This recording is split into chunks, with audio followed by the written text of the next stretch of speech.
Hello citizens, welcome to Crazy Town. I am your mayor, Minister Danielle K. Anderson, and here we talk about spirituality, self-improvement, silliness, and stuff I like. In this video, we are continuing our explanation of divination by the use of playing cards with the Six of Spades.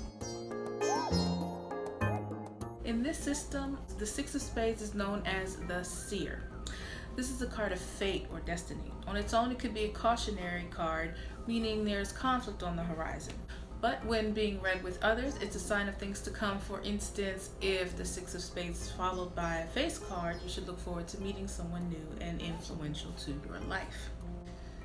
Well, that does it for the Six of Spades. As always, if you have any questions or comments, tell me down below. And you can connect with me on all of the social medias. Links to everything is down in the description. I'll see you all next time in the cards. Hey guys, thanks again for watching. I appreciate you so much. Listen, if you liked what you saw today, make sure to hit that like button and comment down below. And if you haven't already, go ahead and subscribe so that you can be made aware of every video that comes out.